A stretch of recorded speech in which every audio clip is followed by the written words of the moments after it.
আসসালামু আলাইকুম। ক্লাস 8 আগের দিন আমরা 4 নম্বর অধ্যায় অর্থাৎ বায়ুচাপ বলয় ও বায়ু প্রবাহ এই চ্যাপ্টারটা রিভিশন শুরু করেছিলাম এবং সেদিন আমরা বলেছিলাম যে পৃথিবীর মধ্যে 7টি বায়ুচাপ বলয় রয়েছে। সেগুলি হচ্ছে নিরক্ষীয় নিম্নচাপ বলয়, কর্কটীয় উচ্চচাপ বলয়, মকরীয় উচ্চচাপ বলয়, সুমেরু বৃত্তপ্রদেশীয় নিম্নচাপ বলয়, কুমেরু বৃত্তপ্রদেশীয় নিম্নচাপ বলয় এবং সুমেরু উচ্চচাপ ও কুমেরু উচ্চচাপ। এবং নিয়ত বায়ু প্রবাহ সম্পর্কে বলেছিলাম। নিয়ত বায়ু প্রবাহকে 3 ভাগে ভাগ করা হচ্ছে। সেগুলো হচ্ছে আয়নবায়ু, পশ্চিমা বায়ু এবং মেরু বায়ু। অর্থাৎ পৃথিবীর ওপরে এই 3 ধরনের নিয়ত বায়ু প্রবাহিত হয়। তারপরে বেশ কিছু ছোট ছোট সূত্র, যেমন বাইস-বেলের সূত্র, ফেরেলের সূত্র, এগুলো আমরা বলেছিলাম। কোরিওলিস বল কি, এটাও আমাদের হয়েছিল। বাণিজ্য বায়ু, কোন বায়ু প্রবাহকে বলা হয়, আইটিসিজেড কি, এগুলোও বলেছিলাম। পশ্চিমা বায়ুর বহুরূপী যে নাম, সেগুলোও আমরা বলেছিলাম, তাই না? তো দেখো, আজ আমরা বায়ুচাপ বলয়ের অবস্থান পরিবর্তনটা একটু আলোচনা করব এবং নিয়ত বায়ু প্রবাহ ছাড়াও পৃথিবীর ওপরে বিভিন্ন ধরনের বায়ু প্রবাহিত হয়, যেমন সাময়িক বায়ু, আকস্মিক বায়ু, স্থানীয় বায়ু, এরকম বিভিন্ন ধরনের বায়ু প্রবাহিত হয়। তো সেই বায়ু প্রবাহগুলো নিয়েও একটু আমরা জানব। তাহলে আমরা শুরু করি। বায়ুচাপ বলয়ের অবস্থান পরিবর্তন, কিভাবে এই বায়ুচাপ বলয়গুলির অবস্থান পরিবর্তন করে এবং তার ফলে কি হয়। দেখো, আমরা বলেছিলাম যে পৃথিবীর উপরে 7টি বায়ুচাপ বলয় অবস্থান করছে। দেখো, নিরক্ষীয় নিম্নচাপ বলয়, এটা হচ্ছে কর্কটীয় উচ্চচাপ বলয়, আর এটা হচ্ছে মকরীয় উচ্চচাপ বলয়। এই বায়ুচাপ বলয়ের অবস্থান পরিবর্তনের ফলে এই অঞ্চলটাতেই বিশেষ পরিবর্তন হয়। এই অঞ্চলগুলোতে, মানে এরপরে যে বায়ুচাপ বলয়গুলো রয়েছে সেগুলোতে বিশেষ পরিবর্তন হয় না, সেই জন্য আমি সেগুলো ছবি আঁকিনি বা দেখাইনি। যাই হোক, দেখো, জলবিষুব ও মহাবিষুবের দিন বায়ুচাপ বলয়গুলো নিজের অবস্থানে থাকে। মানে আগের দিন আমি যেরকম বলেছিলাম যে যেরকম অবস্থানে আছে, অক্ষাংশগত অবস্থানে, সে সেরকম অবস্থানেই থাকে। মহাবিষুব ও জলবিষুব তোমরা সবাই জানো যে নিরক্ষরেখার ওপর সূর্যরশ্মি লম্বভাবে কিরণ দেয়, আর বিষুব কথার অর্থ হচ্ছে সমান দিন রাত্রি। এই সময় উত্তর গোলার্ধে এবং দক্ষিণ গোলার্ধে দিন ও রাত্রি সমান হয়, তাই তো? আর এই সময় বায়ুচাপ বলয়গুলি নিজ নিজ অবস্থানে থাকে। তারপর আস্তে আস্তে সূর্যের উত্তরায়ণ শুরু হয়। মানে মহাবিষুবের পরে আস্তে আস্তে সূর্যের উত্তরায়ণ শুরু হয়। উত্তরায়ণের পর আস্তে আস্তে 3 মাস পরে জলবিষুব শুরু হয়। জলবিষুবের পরে 3 মাস পরে দক্ষিণায়ন শুরু হয়, এটাও আমরা জানি। তো দেখো, এই উত্তরায়ণ এবং দক্ষিণায়নের সময় বায়ুচাপ বলয়গুলো 5 ডিগ্রি থেকে 10 ডিগ্রি অক্ষরেখা পর্যন্ত যথাক্রমে উত্তর দিকে এবং দক্ষিণ দিকে সরে যায়।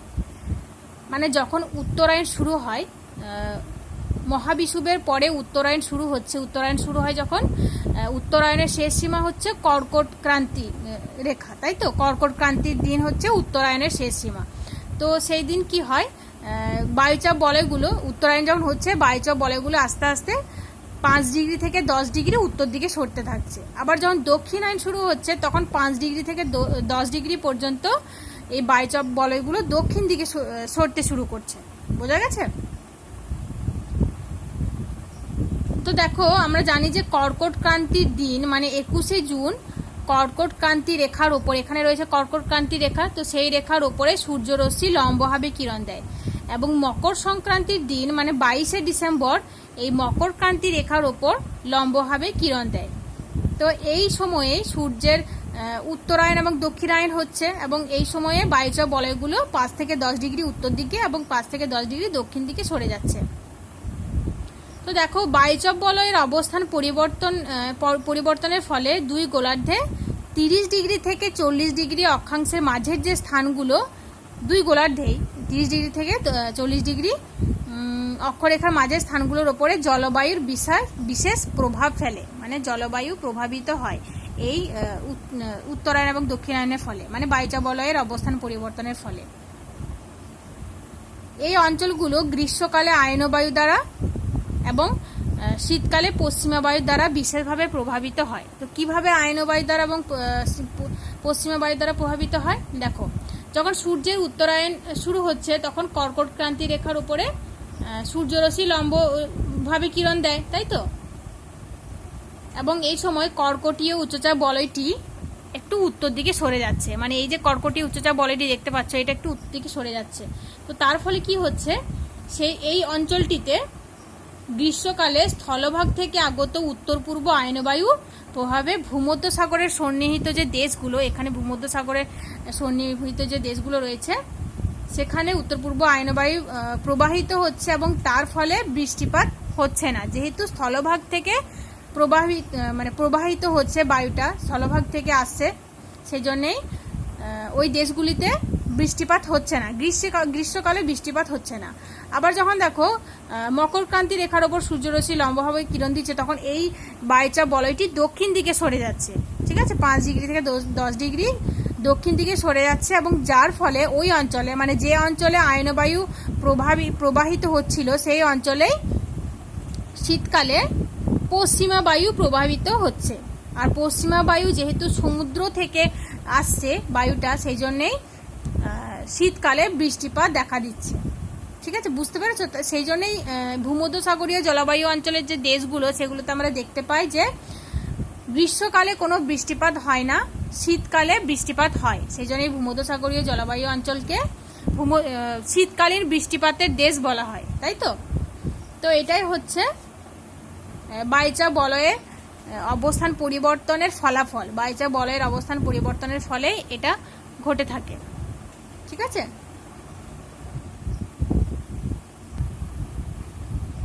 এখন আমরা সাময়িক বায়ু বা পিরিয়ডিক উইন্ড সম্পর্কে জানব। এই সাময়িক বায়ুটা কি? আগের দিন আমরা নিয়ত বায়ু প্রবাহ সম্পর্কে জেনেছিলাম। নিয়ত বায়ু প্রবাহ হচ্ছে বছরের একটা নির্দিষ্ট সময়ে নিয়মিতভাবে যে বায়ু প্রবাহিত হচ্ছে সেটা হচ্ছে নিয়ত বায়ু। আর সাময়িক বায়ু হচ্ছে বছরের একটা নির্দিষ্ট ঋতুতে কিংবা দিন ও রাতের একটা নির্দিষ্ট সময়ে যে বায়ু প্রবাহিত হয় সেটা হচ্ছে সাময়িক বায়ু বা পিরিয়ডিক উইন্ড। এই বায়ুটা নিয়ত বায়ুর মতো সারা বছর ধরে নিয়মিতভাবে চলাচল করে না, দিন বা রাতের একটা নির্দিষ্ট সময়ে এবং নির্দিষ্ট ঋতুতে এই বায়ু প্রবাহিত হয়। তো সাময়িক বায়ুর উদাহরণ হচ্ছে দেখো সমুদ্র বায়ু এবং স্থলবায়ু। এছাড়াও সাময়িক বায়ুর আরেকটা উদাহরণ হচ্ছে মৌসুমী বায়ু। মৌসুমী বায়ুও হচ্ছে সাময়িক বায়ুর একটা উদাহরণ। তো সমুদ্র বায়ুটা কি দেখো, দিনের বেলা কি হয়, স্থলভাগ খুব দ্রুত উত্তপ্ত হয়, তাই তো, এবং খুব দ্রুত উত্তপ্ত হয়ে সেখানকার বায়ুটা উষ্ণ হয়ে পড়ে এবং হালকা হয়ে উপরে উঠে যায় এবং এই অঞ্চলে নিম্নচাপ বিরাজ করে। যেহেতু বায়ু হালকা হয়ে গেল, উপরে উঠে গেল, তাহলে এখানে তো নিম্নচাপ হবেই, তাই না। তো দিনের বেলা জলভাগ কিন্তু এত তাড়াতাড়ি তাপ বিকিরণ করে উষ্ণ হতে পারে না, সেই জন্যই জলভাগে উচ্চচাপ বিরাজ করে। জলভাগের বায়ুটা অপেক্ষাকৃত শীতল থাকায় এই বায়ু এখানে উচ্চচাপ বিরাজ করে। আর স্থলভাগে রয়েছে নিম্নচাপ, আর আমরা জানি যে সবসময় উচ্চচাপ থেকে বায়ু নিম্নচাপের দিকে প্রবাহিত হয়। তো সেই জন্যেই দিনের বেলা কি হয়, জলভাগ থেকে ঠান্ডা বায়ু স্থলভাগের দিকে প্রবাহিত হয়। এই বায়ু হচ্ছে সমুদ্র বায়ু। এই বায়ু সূর্য ওঠার পর থেকেই বিকেলবেলা পর্যন্ত প্রবাহিত হয় এবং বিকেলের দিকে এই বায়ুর গতিবেগ আরো বেড়ে যায়, ঠিক আছে।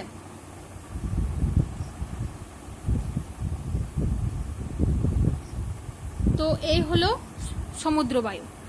তারপর যখন রাত হয়, এটা দেখো আমি চাঁদ দেখিয়েছি, রাতের বেলা কি হয়, স্থলভাগ তাড়াতাড়ি তাপ বিকিরণ করে শীতল হয়ে পড়ে এবং স্থলভাগে উচ্চচাপ বিরাজ করে। যেহেতু তাপ বিকিরণ করে বায়ুটা ঠান্ডা হয়ে গেল, সেজন্যই উচ্চচাপ সৃষ্টি হলো এবং জলভাগ তখনও উষ্ণ থাকে, মানে স্থলভাগের মতো তাড়াতাড়ি তাপ বিকিরণ করতে পারে না, তুলনামূলকভাবে বায়ু উষ্ণ থাকে, সেজন্য এখানে নিম্নচাপ বিরাজ করে।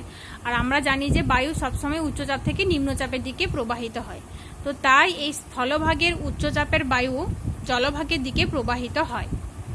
এই বায়ুকে বলা হচ্ছে স্থলবায়ু। এই বায়ু রাতের দিকে বইতে শুরু করে, প্রবাহিত হতে শুরু করে এবং ভোরের দিকে এই বায়ুর গতিবেগ আরো বেড়ে যায়। ঠিক আছে, তো এই বায়ুর স্থলবায়ু এবং সমুদ্রবায়ুর পার্থক্যটা তোমরা ভালো করে পড়বে। আর এই বায়ুর একটা বিশেষ বৈশিষ্ট্য হচ্ছে এটা একটা দৈনন্দিন ঘটনা, মানে দিনে এই সময়গুলোতে এই বায়ু প্রবাহিত হয়। সন্ধ্যের দিকে প্রবাহিত হচ্ছে সমুদ্রবায়ু, মানে জোরালোভাবে প্রবাহিত হচ্ছে, আর ভোরের দিকে স্থলবায়ু জোরালোভাবে প্রবাহিত হচ্ছে। আর প্রতিদিন একটা নির্দিষ্ট সময়ের ব্যবধানে এই বায়ু প্রবাহিত হয়। এটাও হচ্ছে স্থলবায়ু এবং সমুদ্রবায়ুর একটা বৈশিষ্ট্য।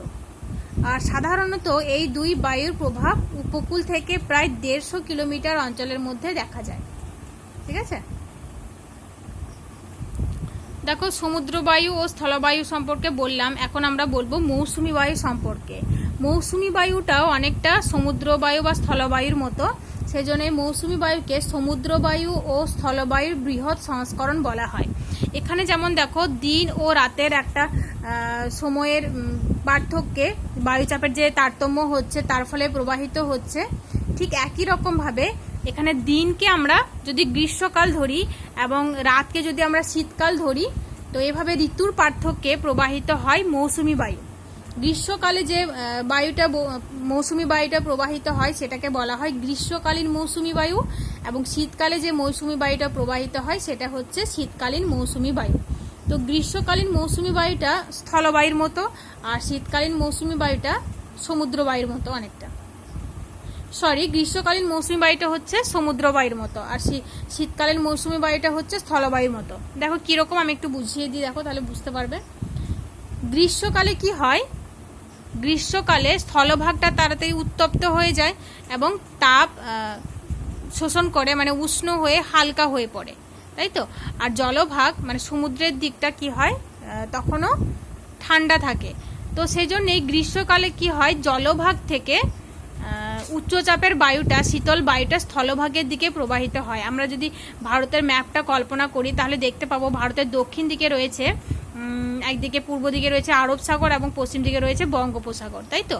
তো সেই মহাসাগর থেকে কি হয়, গ্রীষ্মকালে উচ্চচাপের বায়ুটা স্থলভাগের দিকে প্রবাহিত হয়। যেহেতু স্থলভাগ তাপ শোষণ করে হালকা হয়ে যায়, নিম্নচাপ বিরাজ করে, সেজন্যই গ্রীষ্মকালে কি হয়, জলভাগ থেকে স্থলভাগের দিকে বায়ু প্রবাহিত হয়। তো এটাকে বলা হয় গ্রীষ্মকালীন মৌসুমী বায়ু। আর গ্রীষ্মকালীন মৌসুমী বায়ুতে কি হয়, এটি যেহেতু জলভাগ থেকে বায়ুটা প্রবাহিত হচ্ছে স্থলভাগের দিকে, সেজন্যই সামান্য বৃষ্টিপাত হয়। ঠিক আছে, তারপর দেখো শীতকালে কি হয়, শীতকালে এই ভূমিভাগ তাড়াতাড়ি তাপ বিকিরণ করে শীতল হয়ে পড়ে এবং উচ্চচাপ বিরাজ করে। আর সমুদ্র বা জলভাগতে কি হয়, তখনও তাপ ধরে রাখে, তাপ ধরে রাখে এবং তার ফলে এখানে উচ্চচাপ নিম্নচাপ বিরাজ করে। তো সেই জন্যেই শীতকালে কি হয়, স্থলভাগ থেকে এই নিম্নচাপের দিকে মানে জলভাগের দিকে বায়ু প্রবাহিত হয়, যেটাকে বলা হচ্ছে শীতকালীন মৌসুমী বায়ু। আর শীতকালীন মৌসুমী বায়ুতে যেহেতু স্থলভাগ থেকে জলভাগের দিকে বায়ু প্রবাহিত হয়, সেজন্য এই বায়ুটা শুষ্ক হয়, বায়ুতে জলীয় বাষ্প থাকে না। বোঝা গেছে? তো দেখো গ্রীষ্মকালীন মৌসুমী বায়ুটা কি হয়, আর্দ্র হয়, যেহেতু জলভাগ থেকে স্থলভাগের দিকে বায়ুটা প্রবাহিত হচ্ছে, সেই জন্যই গ্রীষ্মকালীন মৌসুমী বায়ু হচ্ছে আর্দ্র মৌসুমী বায়ু। আর শীতকালে কি হচ্ছে, স্থলভাগ থেকে জলভাগের দিকে বায়ু প্রবাহিত হচ্ছে, সেজন্যই বায়ুতে কোনো জলীয় বাষ্প থাকছে না, তাই শীতকালীন মৌসুমী বায়ুটা হচ্ছে শুষ্ক মৌসুমী বায়ু। তো এটা হলো সাময়িক বায়ু। সাময়িক বায়ুর উদাহরণ আমি বললাম, সমুদ্র বায়ু, স্থলবায়ু এবং মৌসুমী বায়ু। তোমাদের এখানে একটা ইম্পর্টেন্ট কোশ্চেন হচ্ছে, মৌসুমী বায়ুকে স্থলবায়ু ও সমুদ্র বায়ুর বৃহৎ সংস্করণ বলা হয় কেন? ঠিক আছে, তো এটা তোমরা ভালো করে একটু পড়বে। আর সমুদ্র বায়ু ও স্থলবায়ুর পার্থক্যটাও একটু তোমরা পড়বে। এখন আমরা দুটি বিশেষ ধরনের বায়ু প্রবাহ সম্পর্কে বলবো, সেটা হচ্ছে অ্যানাবেটিক বায়ু এবং ক্যাটাবেটিক বায়ু। তো দেখো দিনের বেলা পার্বত্য অঞ্চলে কি হয়, পার্বত্য অঞ্চলে মানে পর্বতের যে পাদদেশ, সেই অঞ্চলটা তাড়াতাড়ি উষ্ণ হয়ে পড়ে, তাই তো। এবং উষ্ণ হয়ে মানে দুই পর্বতের মাঝের অংশটা উষ্ণ হয়ে বায়ুটা পর্বতের ঢাল বরাবর ওপরের দিকে উঠে যায় এবং ওপরের যে শীতল বায়ুটা ওই স্থানটা দখল করে নেয় এবং সেই জন্যেই পর্বতের যে উপত্যকা অঞ্চলটা এই অঞ্চলটা উচ্চচাপযুক্ত শীতল বায়ু অবস্থান করে। এই অঞ্চলে উচ্চচাপযুক্ত শীতল বায়ু অবস্থান করে। তো এই বায়ুর নাম হচ্ছে উপত্যকা বায়ু বা অ্যানাবেটিক বায়ু। এই বায়ুকে বলা হয় উপত্যকা বায়ু বা অ্যানাবেটিক বায়ু, মানে যে বায়ুটা ওপরের দিকে উঠে চলে গেল, এই যে উষ্ণ বায়ুটা ওপরের দিকে উঠে চলে গেল, এই বায়ুটাকে বলা হচ্ছে অ্যানাবেটিক বায়ু বা উপত্যকা বায়ু। এই অ্যানাবেটিক বায়ুটা উপর দিকে চলে যাওয়ার ফলে এই অঞ্চলে এই অঞ্চলটা বায়ু শূন্য হয়ে গেল এবং তখন উপরের যে শীতল বায়ুটা এই অঞ্চলে এসে এই অঞ্চলটা শীতল উচ্চচাপযুক্ত বায়ু অবস্থান করলো। ঠিক আছে, তো এটা হচ্ছে অ্যানাবেটিক বায়ু। তারপর দেখো রাতের বেলা কি হয়। রাতের বেলা এই পর্বতের উপত্যকা অঞ্চলগুলো তাপ বিকিরণ করে শীতল হয়ে পড়ে। তো এই উচ্চচাপের ভারী বায়ুটা পর্বতের ঢাল বরাবর ওপর থেকে নিচের দিকে তখন নামতে শুরু করে। মানে এই দুই অঞ্চল, উপত্যকা বলবো না, পর্বতের যে উঁচু যে অঞ্চলগুলো, এই অঞ্চলগুলো তাড়াতাড়ি তাপ বিকিরণ করে শীতল হয়ে পড়ে এবং সেই শীতল ভারী বায়ুটা নিচের দিকে নামতে শুরু করে। ঠিক আছে, তো এই যে শীতল ভারী বায়ুটা নিচের দিকে নামছে সেটাকেই বলা হচ্ছে ক্যাটাবেটিক বায়ু। বোঝা গেছে?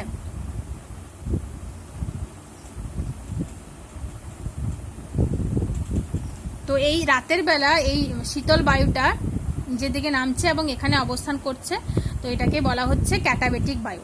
দিনের বেলাতেও দেখো এই অঞ্চলের যে উষ্ণ বায়ুটা সেটা উপর দিকে উঠে যাচ্ছে, এটা হচ্ছে অ্যানাবেটিক বায়ু। আর রাতের বেলা কি হচ্ছে, এই অঞ্চলের শীতল বায়ুটা নিচের দিকে নামছে, এটা হচ্ছে ক্যাটাবেটিক বায়ু। তো সেই জন্যেই এই যে হিমাচল প্রদেশের কুলু কাংড়া উপত্যকা অঞ্চল বা পার্বত্য অঞ্চলে কি হয়, এই অঞ্চলগুলো খুব ঠান্ডা থাকে, শীতল থাকে। তুলনামূলকভাবে এই অঞ্চলগুলো একটু উষ্ণ থাকে। তো সেই জন্যেই এই পর্বতের এই অঞ্চলগুলোতে মানুষ বসতি স্থাপন করে, চাষবাস হয়। এই অঞ্চলগুলোতে মানুষ বসতি স্থাপন করতে পারে না, কারণ এখানে বায়ু শীতল থাকে বলে। ঠিক আছে, তো এই হলো ক্যাটাবেটিক বায়ু ও অ্যানাবেটিক বায়ু। এটা তোমরা ভালো করে পড়বে। এই বায়ুর পার্থক্য আসে, ক্যাটাবেটিক বায়ু এবং অ্যানাবেটিক বায়ুর পার্থক্য খুব আসে, তো এটা তোমরা পড়বে। অ্যানাবেটিক বায়ুটা হচ্ছে উষ্ণ বায়ু যেটা উপর দিকে উঠে চলে যাচ্ছে, ক্যাটাবেটিক বায়ু হচ্ছে শীতল বায়ু যেটা নিচের দিকে নামছে। ঠিক আছে, এটা মনে রাখবে তোমরা। এখন আমরা স্থানীয় বায়ু সম্পর্কে জানবো। স্থানীয় বায়ু বা লোকাল উইন্ড কি? দেখো, পৃথিবীর নানা অঞ্চলে বছরের বিভিন্ন সময়ে স্থানীয় কোনো কারণে বায়ু প্রবাহিত হয়। তো এই স্থানীয় কোনো কারণে পৃথিবীর বিভিন্ন অঞ্চলে যে বায়ু প্রবাহিত হয় সেটাই হচ্ছে স্থানীয় বায়ু। যেমন ভারতে প্রবাহিত হয় গ্রীষ্মকালে লু, আঁধি, এই বায়ু হচ্ছে স্থানীয় বায়ুর উদাহরণ। এছাড়াও দেখো ভূমধ্যসাগরীয় সন্নিভূত যে অঞ্চলগুলো, ভূমধ্যসাগরের তীরবর্তী যে অঞ্চলগুলো, সেই অঞ্চলে পৃথিবীর সব থেকে বেশি স্থানীয় বায়ু প্রবাহিত হয়। তো রকি পার্বত্য অঞ্চলে এক ধরনের বায়ু প্রবাহিত হয়, উষ্ণ বায়ু, সেটা হচ্ছে চিনুক। এটা হচ্ছে স্থানীয় বায়ুর উদাহরণ। তারপর দেখো আড্রিয়াটিক সাগরের উপকূলবর্তী অঞ্চলে যে শীতল এক ধরনের বায়ু প্রবাহিত হয় তার নাম হচ্ছে বোরো। এটাও হচ্ছে স্থানীয় বায়ুর উদাহরণ। এছাড়াও লিবিয়া মরুভূমি যে উষ্ণ ও ধূলিপূর্ণ বায়ু প্রবাহিত হয় সেটা হচ্ছে সিরোক্কো। তো এইগুলি হচ্ছে স্থানীয় বায়ুর উদাহরণ। তো এই স্থানীয় বায়ুর উদাহরণগুলো তোমরা একটু পড়বে। দেখো আমি আবার বলে দিই, ভারতে প্রবাহিত হচ্ছে লু, আঁধি। রকি পার্বত্য অঞ্চলে প্রবাহিত হয় চিনুক। আড্রিয়াটিক সাগরের উপকূলবর্তী অঞ্চলে যে শীতল বায়ু প্রবাহিত হয় সেটা হচ্ছে বোরো। আর লিবিয়া মরুভূমির যে উষ্ণ ও ধূলিপূর্ণ যে বায়ু সেটা হচ্ছে সিরোক্কো। ঠিক আছে, তো আমরা স্থানীয় বায়ু কাকে বলে এটা আমরা বলতে পারি যে পৃথিবীর নানা অঞ্চলে বছরের বিভিন্ন সময়ে স্থানীয় কারণে যে বায়ু প্রবাহিত হয় তাই হলো স্থানীয় বায়ু বা লোকাল উইন্ড। এখন আমরা একটা বিশেষ ধরনের বায়ু প্রবাহ সম্পর্কে জানবো, সেটা হচ্ছে আকস্মিক বায়ু বা ভেরিয়েবল উইন্ড। আকস্মিক বায়ু দু ধরনের হয়, যেমন ঘূর্ণবাত এবং প্রতীপ ঘূর্ণবাত। তো ঘূর্ণবাত বা সাইক্লোন সম্পর্কে তোমরা তো অনেকেই জানো, এই ফণী, গজ, আমফান এই সবগুলি হচ্ছে ঘূর্ণবাত, তাই না? তো আকস্মিক বায়ুটা কি? আকস্মিক বায়ু হচ্ছে পৃথিবী পৃষ্ঠের স্বল্প পরিসর স্থানে চাপের পার্থক্যের কারণে হঠাৎ করে অনিয়মিতভাবে যে বায়ু প্রবাহিত হয় সেটাই হচ্ছে আকস্মিক বায়ু। আরেকবার বলি, পৃথিবী পৃষ্ঠের স্বল্প পরিসর কোনো স্থানে মানে অল্প স্থান জুড়ে চাপের পার্থক্যের জন্য হঠাৎ করে যে বায়ু প্রবাহিত হয়, অনিয়মিতভাবে যে বায়ুটা প্রবাহিত হয় সেটাই হচ্ছে আকস্মিক বায়ু। তোমরা জানো যে এই যে সাইক্লোন, যে ঝড় হয় সেটা হঠাৎ করে হয়, এটা কিন্তু সারা বছর ধরে প্রবাহিত হয় না, এটা চাপের পার্থক্যের জন্য হঠাৎ করেই অনিয়মিতভাবে প্রবাহিত হয়। এবং এই সাইক্লোন ক্রান্তীয় অঞ্চলে এবং উপক্রান্তীয় অঞ্চলে বা নাতিশীতোষ্ণ অঞ্চলে এই বায়ুর প্রবাহ দেখা যায়। ক্রান্তীয় অঞ্চলে যে সাইক্লোন দেখা যায় সেটা খুবই বিধ্বংসী হয়, ভীষণ ঝড় বৃষ্টি হয়।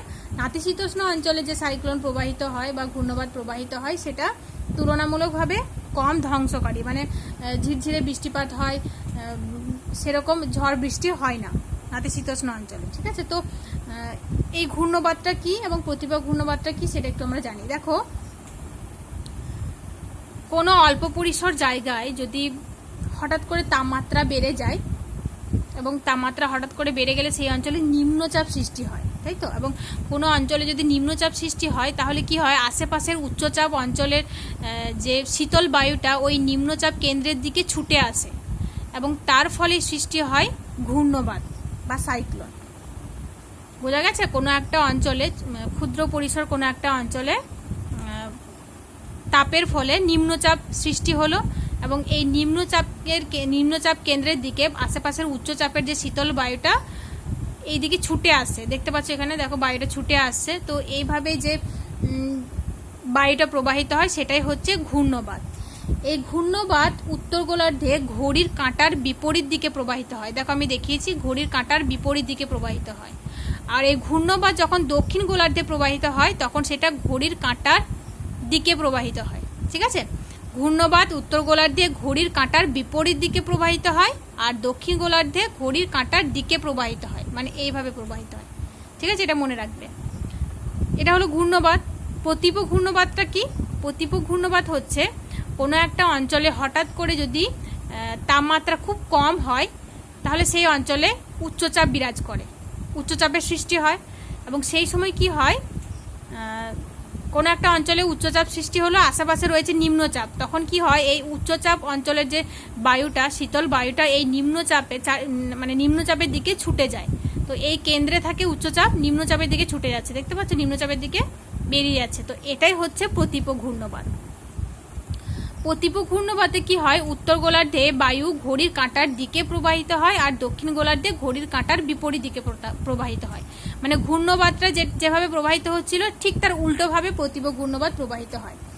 ঘূর্ণবাত প্রবাহিত হয় ক্রান্তীয় ও নাতিশীতোষ্ণ অঞ্চলে প্রবাহিত হয়। ক্রান্তীয় অঞ্চলে ঘূর্ণবাত খুব বিধ্বংসী হয়, ঝড় বৃষ্টি খুব বেশি হয় বললাম। আর নাতিশীতোষ্ণ অঞ্চলে ঘূর্ণবাত হালকা ঝিরঝিরে ঝড় বৃষ্টি হয় না, হালকা ঝিরঝিরে বৃষ্টি হয়। ঠিক আছে, প্রতিপ ঘূর্ণবাতটা সাধারণত উচ্চ অক্ষাংশে প্রবাহিত হয়, মানে যেখানে খুব শীত দেখা যায়, যেমন কর্কটীয় উচ্চচাপ বলয় না, সুমেরু বৃত্ত প্রদেশীয় উচ্চচাপ বলয়, নিম্নচাপ বলয় এবং কুমেরু বৃত্ত প্রদেশীয় যে নিম্নচাপ বলয় এবং সুমেরু উচ্চচাপ এবং কুমেরু উচ্চচাপের এই যে অঞ্চলগুলো দেখতে পাচ্ছ, মানে উচ্চ অক্ষাংশে যে অঞ্চলগুলো যেখানে তুষারপাত হয় সেই অঞ্চলগুলোতে প্রতিপ ঘূর্ণবাত প্রবাহিত হয়। ঠিক আছে, আর এই বায়ু বিধ্বংসী হয় না ঘূর্ণবাতের মতো। এখানে এই বায়ু যেখানে প্রবাহিত হয় সেখানে রোদ ঝলমলে মেঘমুক্ত আবহাওয়া নির্দেশ করে। ঠিক আছে, এই হচ্ছে প্রতিপ ঘূর্ণবাত এবং ঘূর্ণবাত। তো তোমরা ঘূর্ণবাত এবং প্রতিপ ঘূর্ণবাতের পার্থক্যটা ভালো করে করবে। দেখো, তোমাদের এই 4 নম্বর যে অধ্যায়টা, এটা তোমাদের ডিভিশনটাও শেষ হয়ে গেল। বায়ু প্রবাহ, কি বায়ু প্রবাহ দেখো আমরা জানলাম। নিয়ত বায়ু প্রবাহ, এটা 3টে ভাগ, সেটা হচ্ছে আয়নবায়ু, পশ্চিমা বায়ু, মেরুবায়ু। এগুলো আগের দিনই হয়েছে, এগুলো ভালো করে পড়বে তোমরা। আজকে যেটা হলো সেটা হচ্ছে বায়ুচাপ বলয়ের অবস্থান পরিবর্তন এবং তার প্রভাবে কি হচ্ছে। সাময়িক বায়ু হচ্ছে যেমন সমুদ্র বায়ু এবং স্থলবায়ু, আর একটা উদাহরণ হচ্ছে মৌসুমী বায়ু, তাই তো। তারপর দেখো ক্যাটাবেটিক বায়ু, অ্যানাবেটিক বায়ু, এটাও আমরা আজকে জানলাম। তারপর আকস্মিক বায়ু, আকস্মিক বায়ুর মধ্যে হচ্ছে দেখো ঘূর্ণবাদ এবং প্রতিভ ঘূর্ণবাদ। আর স্থানীয় বায়ু, স্থানীয় বায়ুর উদাহরণগুলো আমি বললাম। তো এই বায়ু প্রবাহগুলো তোমরা ভালো করে পড়ো। আর যদি কোনো অসুবিধা হয়, বুঝতে না পারো, আমার সঙ্গে কন্ট্যাক্ট করবে অবশ্যই। এই চ্যাপ্টারে আমি তোমাদের বড় কোশ্চেনও দিয়ে দিয়েছি, 2 নাম্বার 3 নাম্বার শর্ট কোশ্চেন যেগুলো দিয়েছি সেগুলো ভালো করে পড়ো, তাহলেই হবে। ঠিক আছে, আসসালামু আলাইকুম।